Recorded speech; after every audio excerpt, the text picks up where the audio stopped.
না, ওইখানে আর যাচ্ছি না, ওইখানে আর যাচ্ছি না।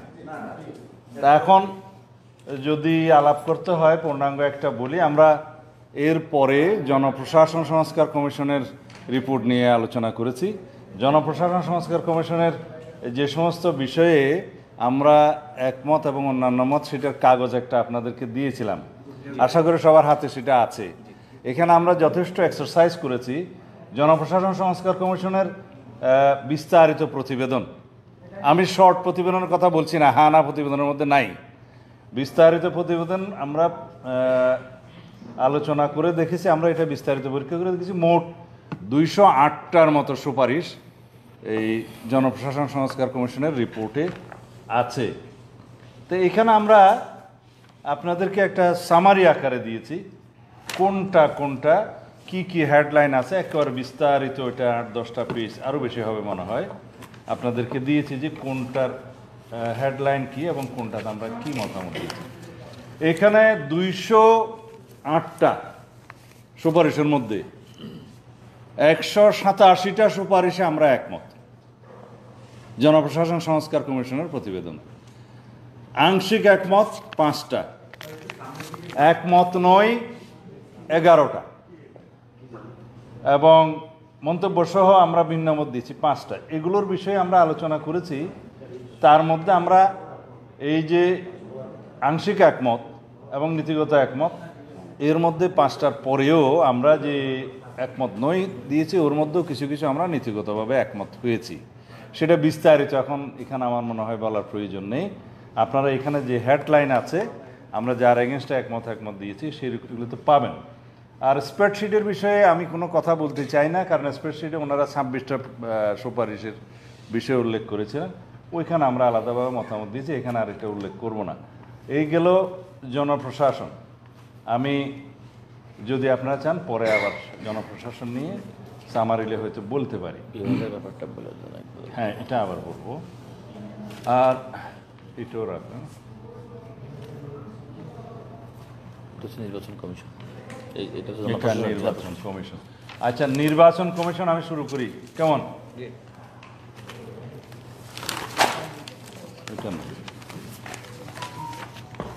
নির্বাচন ব্যবস্থা সংস্কার কমিশনের রিপোর্টে আমরা বিস্তারিত রিপোর্টে 243টি সুপারিশ পেয়েছি।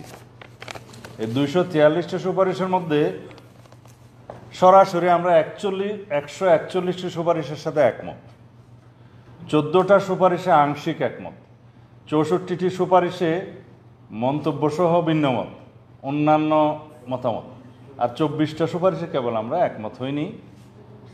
এই বিষয়ে আমরা আমাদের বিস্তারিত আলোচনার মধ্যে আমরা তুলে ধরেছি।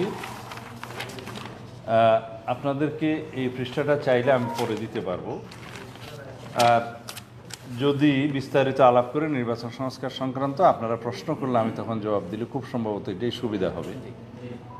এখন আসি বিচার বিভাগ সংস্কার সংক্রান্ত এবং দুদক সংক্রান্ত।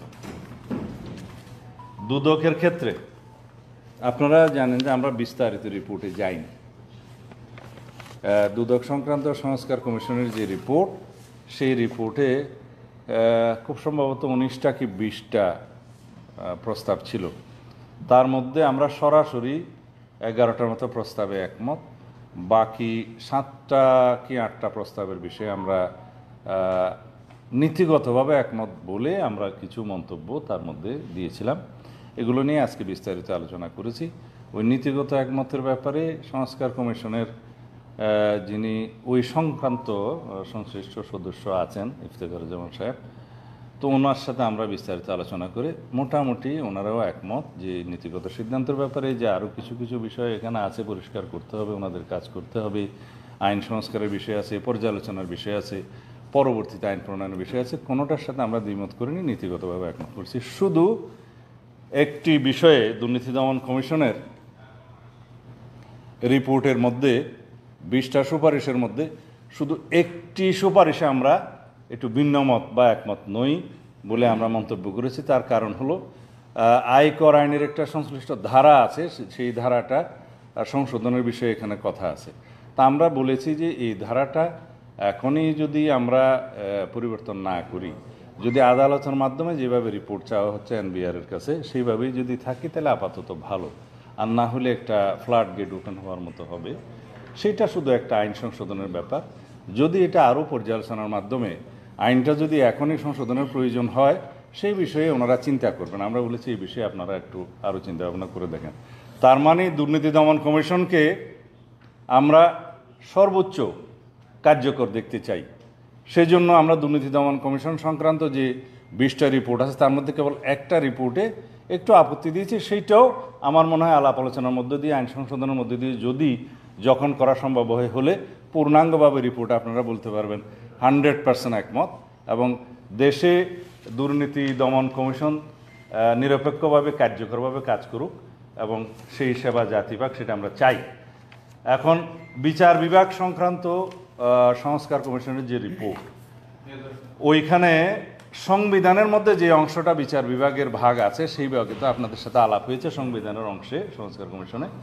এর বাইরেও বিচার বিভাগ সংস্কার কমিশন কর্তৃক একটা বিস্তারিত প্রতিবেদন দেওয়া হয়েছিল, যেখানে সংবিধানের অংশ বাদেও আরও বিভিন্ন আইন কানুনের প্রশ্নে তাদের বিভিন্ন রকমের সংস্কার প্রস্তাব আছে।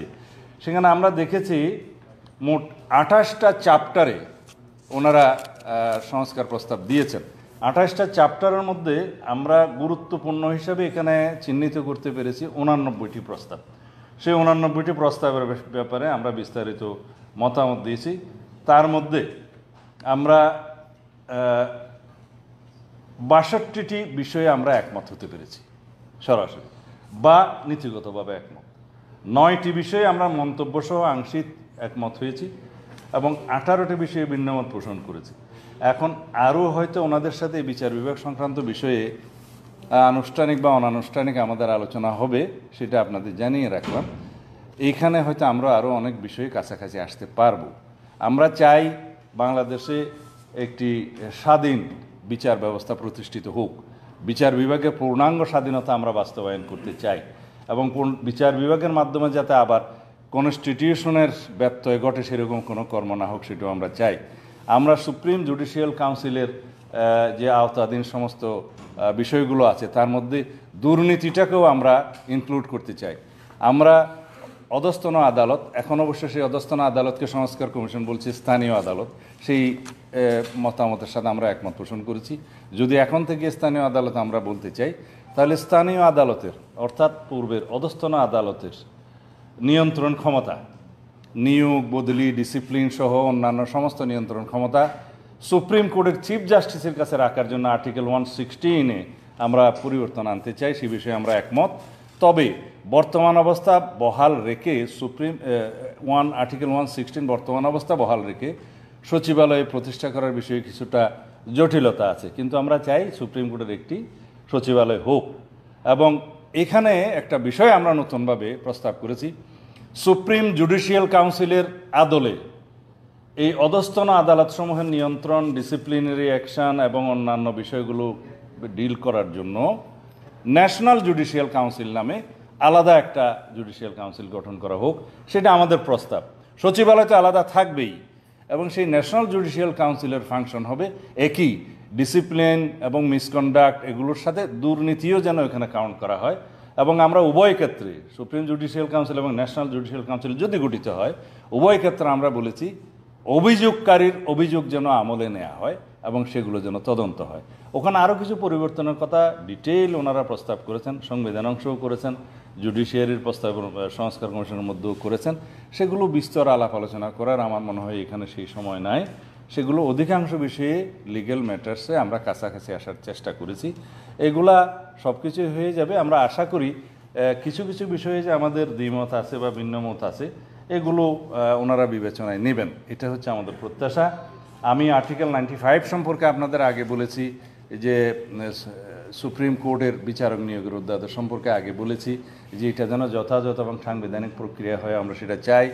আর্টিকেল 116 সম্পর্কে আপনাদেরকে বলেছি, এখানে সচিবালয় প্রতিষ্ঠা এবং সুপ্রিম কোর্টের প্রধান বিচারপতির হাতে অধস্তন আদালতের সম্পূর্ণ নিয়ন্ত্রণ ক্ষমতা নিয়ে যাওয়ার জন্য এখন যেটা রাষ্ট্রপতির মাধ্যমে হয় in consultation of the chief justice, সেটা আমরা রিমুভ করার পক্ষে একমত। তবে সেটার জন্য একটা পরবর্তী সংসদে সংবিধান সংশোধিত হতে হবে, সেটা আমরা বলেছি। এবং আর্টিকেল 147 অনুসারে যে যারা ওয়ারেন্ট অফ প্রেসিডেন্ট অনুসারে সাংবিধানিক পদের অধিকারী, প্রেসিডেন্ট থেকে শুরু করে এখানে স্পিকার, প্রধানমন্ত্রী এবং চিফ জাস্টিস সহ আরও যারা সাংবিধানিক পদাধিকারী আছে, তাদের অধিকার, বেতন ভাতা, পারিশ্রমিক ইত্যাদির বিষয়ে বলা আছে। সেই জায়গায় আমরা মনে করি না যে ম্যাজিস্ট্রেট এবং অন্যান্য বিচার কর্মবিভাগে নিয়োজিত যারা আছেন তাদেরটাও এখানে এই অবস্থায় সংবিধানের 147-এ ওয়ারেন্ট অফ প্রেসিডেন্টের এই জায়গায় আনা উচিত। তাহলে পরে অন্যান্য কর্মবিভাগের মধ্যেও একই দাবি উঠতে পারে। সব কিছু সংবিধানে থাকে না, এটা আলাদা আইন করে বিচার বিভাগের স্বাধীনতা নিশ্চিত করার লক্ষ্যে যদি ওনারা মনে করেন আলাদা আইন করে সেই বিষয়টা রাখা যেতে পারে, বাট নট ইন কনস্টিটিউশন। এগুলো বলা হয়েছে। আর বিচারকদের বয়সের ক্ষেত্রে ওনারা 70 বছর পর্যন্ত বৃদ্ধি করেন একটা প্রস্তাব দিয়েছেন। সেই বিষয়টাতে আমরা বলেছি যে এটা আরও পর্যালোচনা করা দরকার, কারণ অন্যান্য কনস্টিটিউশনাল বডি অথবা কনস্টিটিউশনাল বডির বাইরেও দেশে বিভিন্ন প্রজাতন্ত্রের কর্মে যে সমস্ত ডিপার্টমেন্ট আছে তাদের মধ্য থেকেও একই দাবি আসতে পারে সবার বয়স বাড়ানোর ক্ষেত্রে। সেটা একটা বিশদ পর্যালোচনার দাবি করে আলোচনার দাবি রাখে। সেই জন্য আমরা এটা এখনই বিবেচনা না করার পক্ষে মতামত দিয়েছি। তারপরে সেটা আলাপ আলোচনা করে দেখা যাবে। এই জাতীয় আরও অনেক বিষয়ে আমরা আলোচনা করেছি, এগুলো বিস্তারিত এখানে বলার আমার মনে হয় যথেষ্ট সময় নাই। তাহলে বিচার বিভাগ নিয়ে আলোচনা হলো, প্রশাসন নিয়ে আলোচনা হলো, দুর্নীতি দমন কমিশন নিয়ে আলোচনা হলো, তার আগে নির্বাচন ব্যবস্থা সম্পর্কে আলোচনা হলো, এবং তার আগে দুপুরের আগে আপনাদের সাথে সংবিধান সংক্রান্ত যে সংস্কার কমিশন রিপোর্ট এটা নিয়ে ডিটেইল আলাপ করেছি। আজকের তৃতীয় দিনের মতো আমাদের আলোচনা শেষ করেছি। আমি মনে করি আমাদের যথেষ্ট আলোচনা হয়েছে। এরপরে যদি কোনো বিষয়ে আমাদের মধ্যে আলাপ আলোচনার প্রয়োজন হয় অনানুষ্ঠানিক এবং আনুষ্ঠানিকভাবে আমরা সময় নির্ধারণ করে তখন করা যাবে। তবে আমরা মনে করি আজকে সংস্কার কমিশন মানে জাতীয় ঐক্যমত্য কমিশনের সাথে আমাদের আলোচনা এখানেই শেষ। ধন্যবাদ। যেসব বিষয়ে আপনারা মতানৈক্য প্রকাশ করেছেন, এই বিষয়ে দ্বিমত প্রকাশ করেছেন, কমিশন কি বলেছে আপনাদের এই বিষয়ে? এটা কোনো প্রশ্ন হলে যেগুলো মতানৈক্য করেছে সেটা মতানৈক্য, আর যেগুলো আমরা একমত হয়েছি অথবা আংশিক একমত হয়েছি অথবা কাছাকাছি আসতে পেরেছি সেগুলোর প্রায় সব লিখিত তালিকা আপনাদের আমার পক্ষে যতটুকু সম্ভব হয়েছে আমি আপনাদের দিয়েছি। লিখিতগুলো দিয়েছি, ওখানে দেখবেন। আমরা ডিসকাশনের জন্য উই আর ওপেন। আমরা সংস্কারের জন্য, বিএনপি হচ্ছে সংস্কারের প্রথম প্রস্তাবক।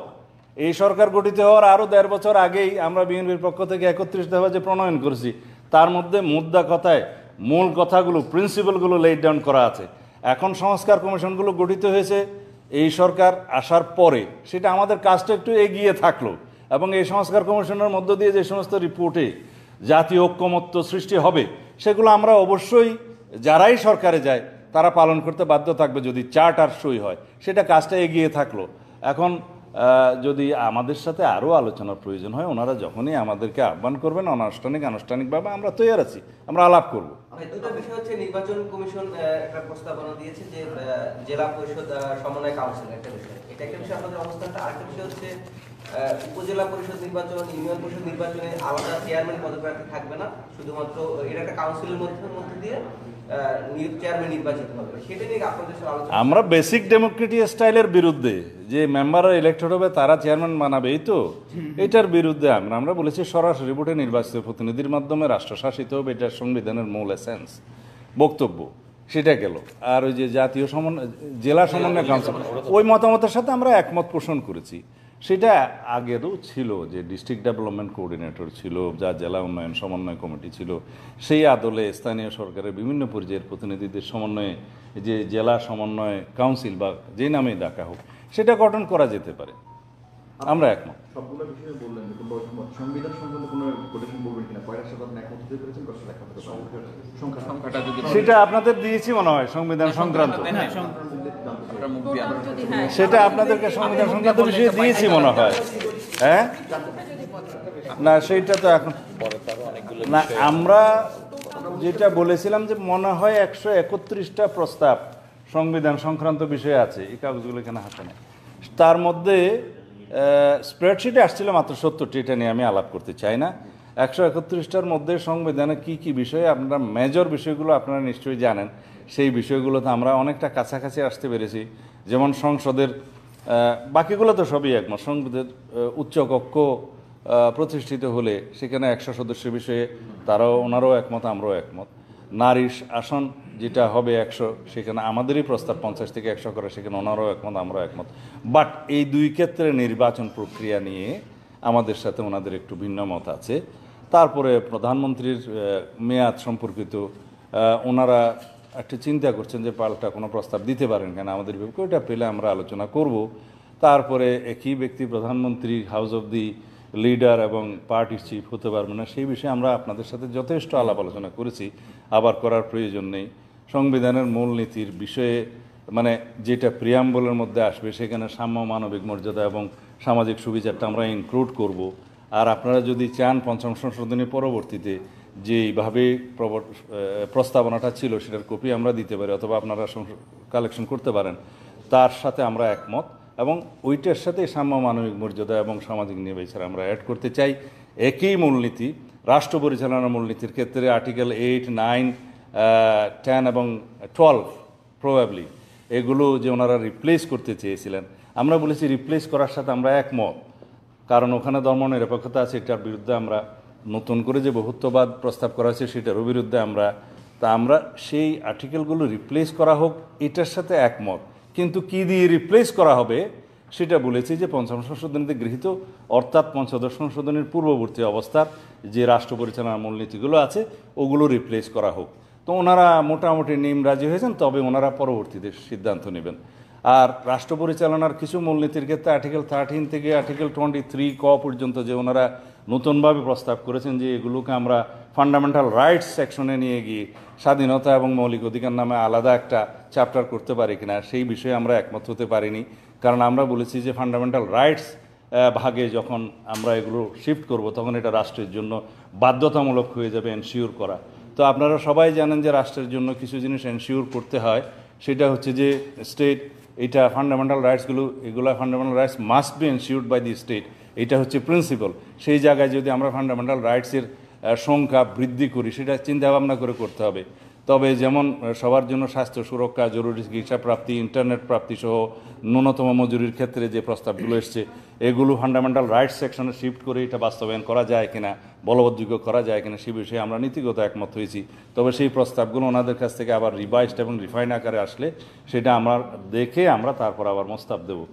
এখন অন্যান্য বিষয়ের ক্ষেত্রে আর্টিকেল 48, 56 এবং আইনসভার ক্ষেত্রে 65 বা 66 আর সুপ্রিম জুডিশিয়াল কাউন্সিল, এগুলো সম্পর্কে আমরা প্রায় একমত হয়েছি। তত্ত্বাবধায়ক সরকার গঠন প্রক্রিয়ার সাথে এটা একটা বড় প্রশ্ন যে পূর্বের মতো তত্ত্বাবধায়ক সরকার কি জুডিশিয়ারিকে অপশন রেখে, চিফ জাস্টিস সহ অ্যাপেলেট ডিভিশন অপশন রেখে থাকবে, নাকি এইটার কোনো বিকল্প চিন্তা করা যায়, সেই বিষয়ে ওনাদেরকে বলেছি আপনারাও আমাদেরকে প্রস্তাব দেন, আমরাও পরীক্ষা করে দেখি যে এইটার বিকল্প কোনো প্রস্তাব সাজানো যায় কিনা।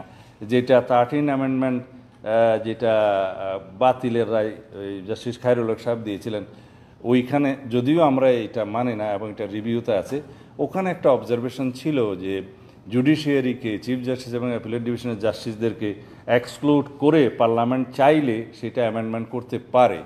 তো এখন আপনারা বলবেন যে ওনার জাজমেন্টে আপনি মানেন না, তাহলে পরে ওনাকে কোর্ট করলেন কেন?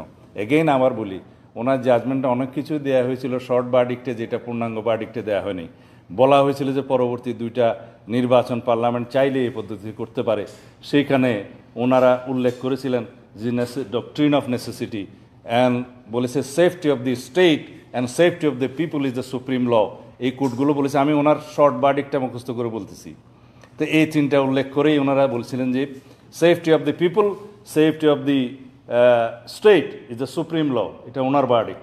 এবং ডক্ট্রিন অফ নেসেসিটি বলছে যে নেসেসিটি ক্রিয়েটস ল, উনি বলছেন সেই হিসাবে এই কেয়ারটেকার গভর্নমেন্ট আরও 2বার করা যায় কিনা। কিন্তু পরবর্তী সেই সময় ফ্যাসিস্ট গভর্নমেন্ট এটা মানে নাই, ওনার ফুল বার্ডিক্ট আরও 16 মাস পরে দিয়েছে, সেটাও অন্যায় হয়েছে। এবং বার্ডিক্ট আসার আগে, শর্ট বার্ডিক্টের পরে 5 মাস পরে 2011 সালে জুন মাস ওনারা একটা 15 অ্যামেন্ডমেন্ট করলেন, সেটা এখন উড়িয়ে দেওয়া হয়েছে।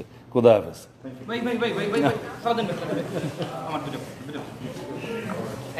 একটা প্রশ্ন সেটা হচ্ছে যে আপনারা আজকে যে প্রস্তাব করছেন সেটা হচ্ছে চিফ জাস্টিস সিনিয়র মোস্ট 3 জন থেকে হইতে পারবে।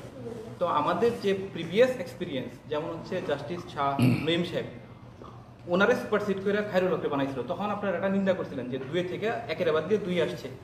যার ফলে জাস্টিস ওয়াহাব মিয়ার ক্ষেত্রে যেটা দেখা গেছিল, জাস্টিস মাহমুদ হাসান আসছিল সুপারসিড করে।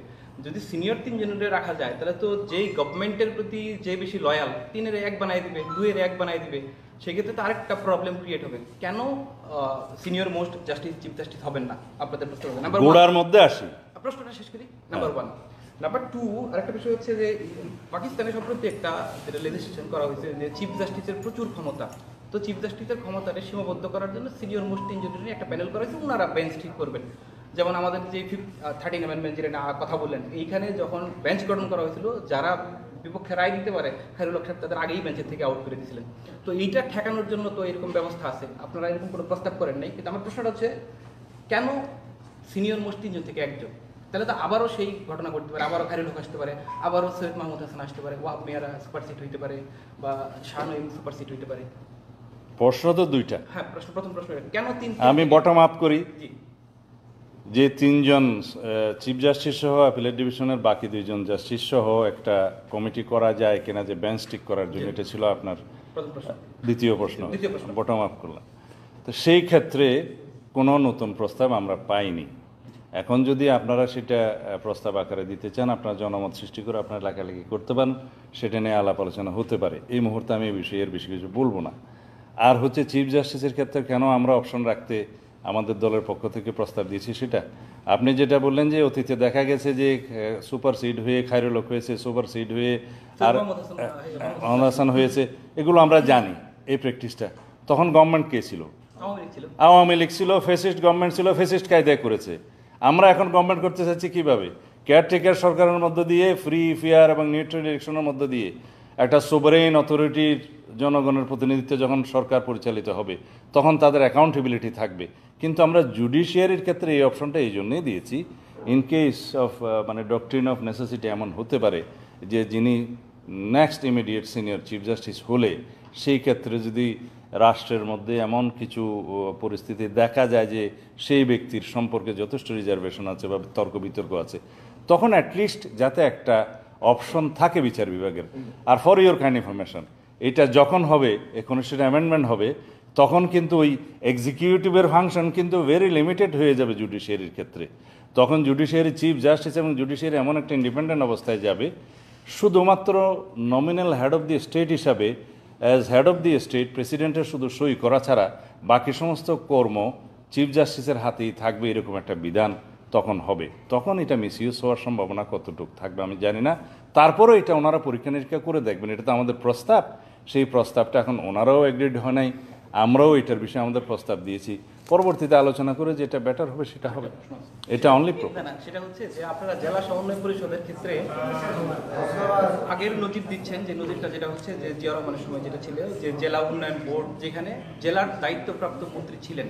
তো হাইকোর্ট তো আমি যতদূর মনে করতে পারি ওটা ডিস্ট্রিক্ট মিনিস্টার সিস্টেমটা উঠিয়ে দিয়েছে। মিনিস্টার সিস্টেম রয়েছে, সেটা তো আপনার লোকাল গভর্নমেন্টের যে ক্ষমতা, সেটা স্বাধীনতা, সেটা ব্যাপকভাবে খর্ব করে। আপনারা কি সেটাতে ফেরত চাচ্ছেন? না, আমরা এই প্রস্তাবটা পেয়েছি। একটা বিষয়, যেহেতু আপনারা 13 অ্যামেন্ডমেন্টে কোর্টে মানতেছেন যে কোর্ট আপনার রিভিউ করে হয়তো আপনারা পক্ষে পাবেন বলে আশা করতেছেন, তো কোর্ট যেহেতু একটা ওটা নাল অ্যান্ড ভয়েড করেছে, ওটা তো নিশ্চয়ই মানবেন যে ওটা বাদ দেওয়া, যে ডিস্ট্রিক্ট ডেভেলপমেন্ট বোর্ড যেটা কোর্ট নাল অ্যান্ড ভয়েড করতে পারে না। এটা কোর্টের মানে ল্যাঙ্গুয়েজটা হচ্ছে operative, is a void and is of no legal action, no legal effect, sorry, এটা থাকে আল্ট্রা ভায়ার্স অ্যান্ড হ্যাঁ উইদাউট ওটা আর্টিকেল 61 রে খর্ব করে, সেজন্য 61 62 রে খর্ব করে, তাই জন্য and of no legal action করে। তা আমরা এটাকে নর্মালি ল্যাঙ্গুয়েজটাকে মনে করি যে this is unconstitutional, ultra vires and of no legal action effect, এটা এইভাবে বলে। তা এখন সব ক্ষেত্রে এই বিষয়গুলো এইভাবে আমরা চিন্তা করতে চাই না, কারণ নির্বাচিত জনপ্রতিনিধিদের দ্বারা যদি এই জেলা সমন্বয় কাউন্সিলটা গঠিত হয়, যেটা প্রস্তাব করেছে, সেই জেলা নির্বাচিত জনপ্রতিনিধিদের উপরে তো আরও নির্বাচিত জনপ্রতিনিধি আছে, তাদের যদি এটা তাদের মাধ্যমে যদি এটার সভাপতিত্ব বা কমিটির হেড করা হয়, কোনো গভর্নমেন্ট অফিসিয়াল ছাড়া, সেটা বেটার হয় না? সেই জন্য আমরা বলেছি যে এটার সাথে আমরা নীতিগতভাবে একমত করা যায় জেলা সমন্বয় কাউন্সিল, তবে এটার বিস্তারিত আইন কানুনের মধ্য দিয়ে সেটা পরে রুলস প্রণয়ন হবে, তার ডিটেইলিং প্রণয়ন হবে, সেটা তখন দেখা যাবে। বাট আইডিয়া ইজ গুড, সেই জন্য আমরা এটা একমত হয়েছি। এবার বিদায় দেন। এনসিসি এবং আপার হাউস পিয়ারে এই বিষয়ে কি বিএনপি এই আজকের যে অবস্থান, এটি কি চূড়ান্ত অবস্থান? এনসিসির বিষয়ে আমরা বিস্তর আপনাদের সাথে কথা বলেছি, 2-3 দফায় কথা বলেছি। এটা ন্যাশনাল কনস্টিটিউশন কাউন্সিলের এই ধারণাটা নতুন এবং বাংলাদেশে এটার কোনো এক্সপেরিমেন্ট হয় নাই। আমাদের পলিটিক্যাল কালচারে এবং সংসদীয় ইতিহাসে এটা একটা নতুন আইডিয়া, এবং আমরা পরীক্ষা করে যতটুকু দেখলাম, এইখানে 2টা সময়ে যখন সংসদ থাকবে না অথবা সংসদ ভেঙে দেওয়া হবে, তখন মাত্র কেবল 4 জন ব্যক্তি থাকবেন, তার মধ্যে একজন কেবল ইনডাইরেক্টলি ইলেক্টেড থাকবেন, বাকি 3 জনের হাতে সুপ্রিম পাওয়ার থাকবে। তখন রাষ্ট্রের অবস্থা হয়তো ইমব্যালেন্সড হয়ে যেতে পারে। আর তাছাড়া যে সংবিধানের সেন্স হচ্ছে যে নির্বাচিত প্রতিনিধিদের মাধ্যমে রাষ্ট্র সবসময় পরিচালিত হবে, অ্যাকসেপ্টিং দি কেয়ারটেকার প্রভিশন, যেটা ডক্ট্রিন অফ নেসেসিটি হিসাবে এসছে, সেটাও হয়তো একসময় রাষ্ট্র যদি আমরা সেই পর্যায়ে উপনীত হতে পারি, তখন হয়তো সেখান থেকেও আমরা উন্নীত হতে পারবো। ধন্যবাদ।